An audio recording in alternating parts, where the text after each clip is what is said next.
Game point, 7-18.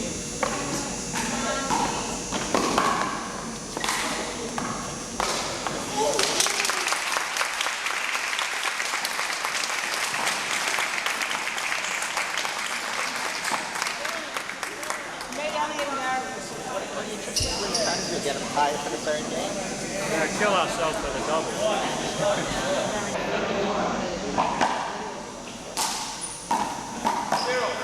0-0.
11 points.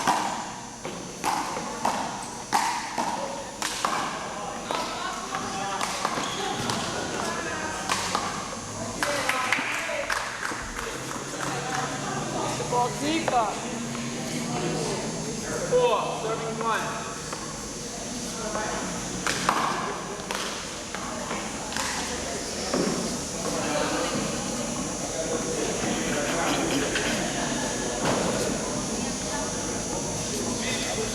I can close my eyes and open the game be over.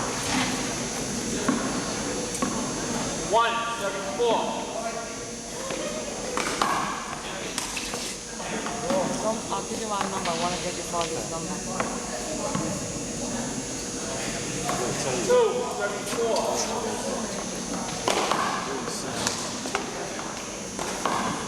Is it over there? I like to see them. We're going to go down and next week on the board. 3, serving 4.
serving 5.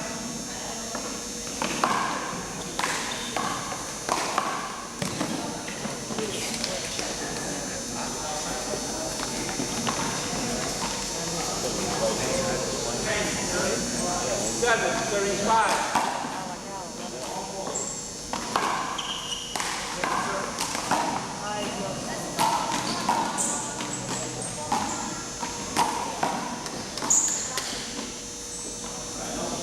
That's all.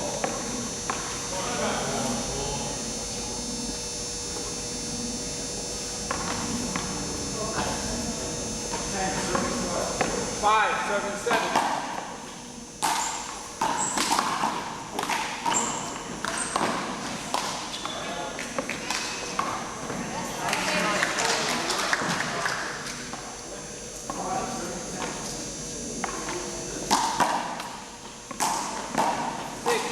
7.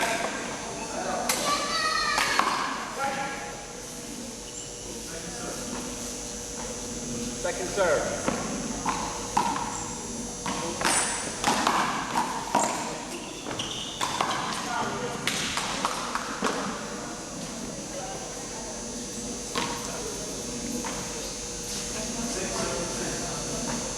7, serving 7.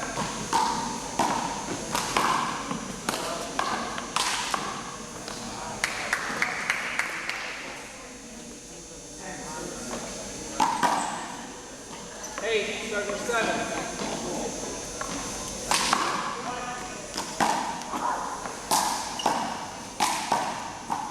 2nd serve.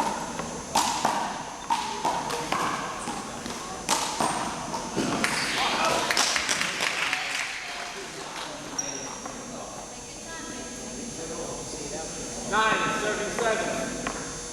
11, serving 6.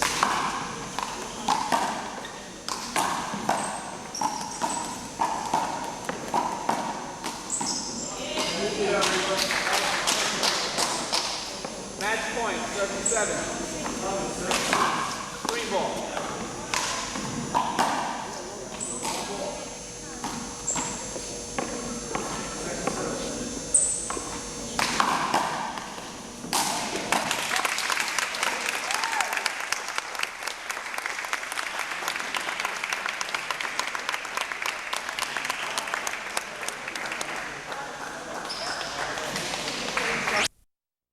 We have Paul Williams, the director of the Mayor's Cup Handball Tournament.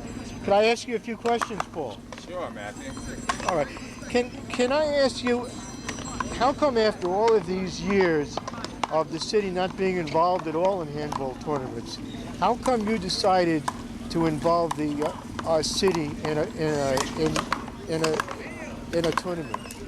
Well, because one wall handball is really inner city sport. All the 5 boroughs in New York City have tons of handball courts. All right, it's a sport played by everyone of all professions, all ages, and it's just something that I thought should be recognized as a citywide sport. And I figured the mayor's office should be involved in this sport. Okay. Now, I think you called this a typical city sport. If we think of city players, there's a tremendous range of them, isn't it? It's a game that's kind of gritty, that has all of the qualities of living in the city. It's a little dirty, it's a little savage. It can be at times. It can be at times. And you have different ranges of players. You have big blue handball players, you have small ball handball players. The big blue handball players, really, those are the guys that get into the ground and, you know, it's a real street game, you know? Yeah. And the hardball players, they play also with such intensity, but the majority of them are professionals in one point of view, you know, one profession or another. And, you know, they play it for a leisurely game. They don't do it as much for the gamble and the hustle and the money. They do it just for the sport. Speaking of the gamble and the hustle and the money, there certainly are a lot of people out here, even in your tournament, who are walking around with sheaths of money in their hand. It's is there something about the street where there has to be money going down for everybody to take the game seriously? Well, you know, not to take the game seriously. I mean, there are guys that play handball seriously for fun, for soda, you know, for $1, just to have something that they can win. That's why a tournament is a different atmosphere. You get to win a trophy. Right. You get to win prize money. You know, then you get all the aggressive players actually playing. But there is something about gambling. But majority of the tournaments, you try not to gamble. You know, I don't emphasize gambling, but you can't stop it. It's gambling on everything. Now, Paul, I've seen you have two hats here as a player. I think you're a tremendously intense player. You fall down, you do everything. You do it all. On the other hand, as the runner of a tournament, you're very detached. How do you combine these two sides of yourself? Well, as a player, you get into intensity because you play. But as a tournament director, it's business. And the business is properly run a business. It's just I stay detached because I wanted to run as well as possible. I wanted to be the best. Every tournament I run, I wanted to be better than the last tournament I ran. And so that's why I learned from my mistakes, and I keep doing the things that I'm doing right. I try and enhance on those things, and the things I do wrong, I just try and correct them. Okay. Are there parts of yourself that you find come out as a director that is never seen in your role as a player? Oh yeah, a lot of people tell me that too. As a player, well, I try and be pretty mild-mannered on the court, except when I get into really tight games, I get more aggressive than usual. But as a tournament director, then I have to be more aggressive because I have to make sure the decisions I have to make have to be on the spot. They have to be quick decisions, and I have to stand by them. So I'm pretty firm at what I do, and I try not to play favorites at all. Okay, thank you very much, Paul Williams. And now we're going to see a little bit of the Mayor's Cup, a handball tournament that is directed by Mr. Williams. Okay, now interview 2. Is this okay? Yeah. All right. So I'm going to run a second interview. Okay. If you'll take the same. Okay.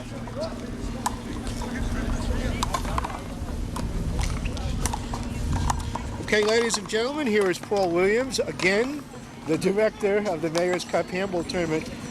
Paul, could I ask you, how do you feel about these players that complain on every shot?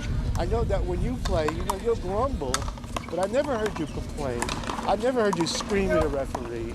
Is there a different kind of mentality to a player that's always out there screaming and stomping and jumping up and down? Usually players who more frustrated players.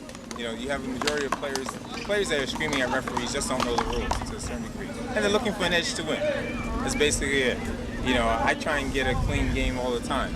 I know the rules pretty well, and I respect the referees.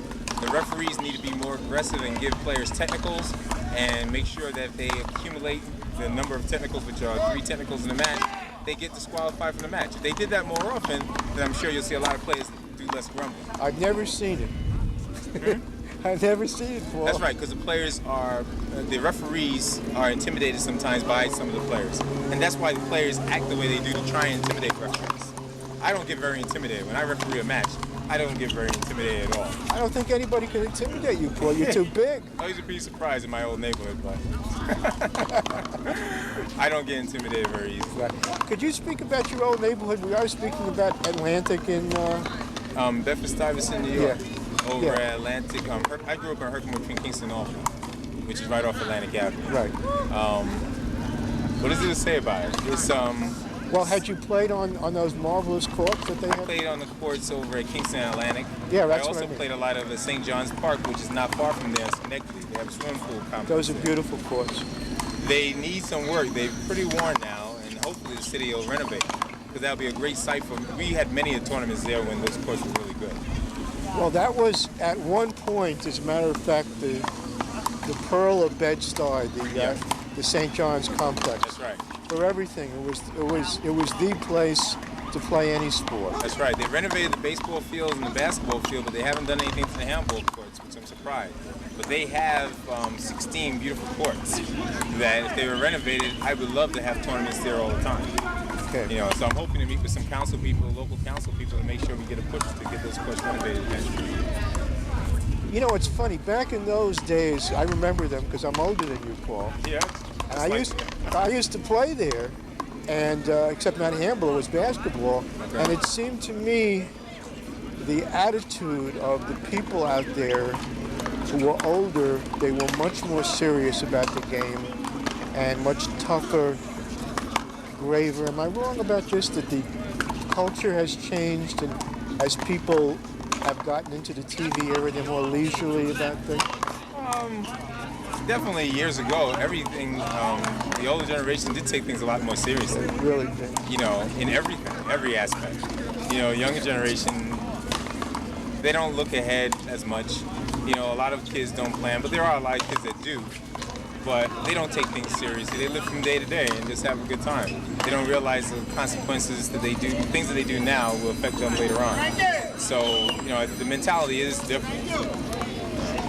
Okay, now there was always around the St. John's courts and the Atlantic courts tremendously intense guys over 30 who were coaches who had absolutely no sense of humor, and they were totally dedicated. Are those guys? I don't see any of that around here, Paul. Well, I think the difference is also as times change. You know, people have to work for a living. You know, economics makes it that people have to really work. Yeah. Your spare time, you have to be making money unless you have a good profession. In your spare time, you can't afford to do a lot of volunteer work. You know, and you find that people nowadays are looking to grab that magic dollar. They're looking for their million so fast. They don't have time to volunteer, so they're not going to volunteer and take it serious. They do it as a passing if they have the time. It's just something they do if they have the time. Before, there were guys that were really dedicated to making a difference. Right. It seems like, at least when I was growing up, the few people that there were, they really wanted to make a difference, and they took it as a serious paid job, even though they were free. It was a volunteer job. That's right. And they were social activists. That's right. They were very dedicated, and they were looking at making things better for everyone. So, do you feel that something has been lost out of our communities now that these people are either old or gone? Somewhat. Maybe things are a little bit lost, but that's why I started my program. Because even though I was able to, you know, I grew up in a poor neighborhood, and one of my dreams was to get out of that poor neighborhood. And you did it. Yeah, I did. And then after I did, I realized, I said to myself, why did I just do this? You know, because I enjoy my old neighborhood. And I said, you know, just like I got out of the neighborhood, you know, everyone doesn't need to move out. My parents and my relatives are still there. And I said, well, let me go back to the neighborhood and try and make things better for some of those kids. Give those kids an idea of other things they can do to make their communities better, to make their lives better as they get older. Okay, thank you very much, Paul Williams. And now we're going to see a little bit of his handball tournament. Okay, now 3. I'll just ask you to do one more. Okay, yeah, no problem. I Maybe can go on like this forever. I don't know if you want me to give any kind of background in the city, like why I started or something like that. All of it. Okay. Actually, that's the next thing I'll ask you. Okay. I also want to ask you, had you actually spoke to Giuliani and met him? No. Okay. Okay, but All right, so I won't ask that. okay. Okay, so let's get into that now, and it'll be our last interview. But we do work with the sports commission, so. Okay. Okay, folks. Again, we have the director of the Mayor's Cup Handball Tournament, Paul Williams. We're going to ask him why he started this and what your experience was in trying to get something together from nothing. How did you do it, Paul, and why did you do it? Well, I've been playing handball for over 20 years now. And growing up in the neighborhood that I did, there wasn't a whole lot to do, especially if you didn't have any money. So handball was always a very inexpensive sport. It was fun, kept me out of trouble. I would spend all day on courts, and I stay out of trouble just for guys playing ball, you know, handball with ball on the wall. And it was a great experience for me. I made some good contacts. I ended up getting drafted onto a Union Temple handball team by a group of gentlemen that paid a scholarship for me for 2 years to play four-wall handball as a junior at 16. Who was that? A gentleman named Gene Woods. He's he's a great athlete, but he was never involved with major tournament ball. But he saw me a few times, and I used to come down to the park, and he said, you know, let's get this kid into something else. Show him a different aspect of handball. He took me into Union Temple, and I played there for 2 years, joined their team, and then they ended up putting me onto the Westside YMCA team. And there they had a great junior program. And then guys from there, George Jackson, Matty Law, and a few other players, they used to take me to tournaments up in Rochester. And then from there, I started going to national and regional tournaments. And after playing for many years, I said to myself, there's no young players. All the players that I was playing were, at the age of maybe 25, I was playing players who were 40. Right here. And there were no young players, mainly because it's very expensive to play full wall. And the outdoor players just stayed outside in the parks only. So my idea was that there was so much talent in New York, and I saw talent in other parts of the country, that there's no reason why New Yorkers, who historically were the better handball players in the country, to not get any more exposure just because most of the New Yorkers moved out to other states. All right. How come? Is it characterological? Is it something about you that you think that you can change the world? Well, my wife says I'm trying to change the world. I don't think so. I'm trying to change a small part of the world. And I just feel that everyone's put on this earth for some purpose. And, my purpose is just to make a difference where I can. I don't think I'm going to change the world with handball, but I can make life a little bit different for some kids that may go on and do things, and because of what I've done, maybe they'll do something for somebody else, and maybe the chain will keep on getting more links, and everyone will start helping each other out in a smaller circle, and they'll go into a larger circle. Okay, thank you very much. And we just spoke to the director of the Mayor's Cup. It's Paul Williams, and now we're going to see some handball. Okay, Paul, thank you. Okay, thanks.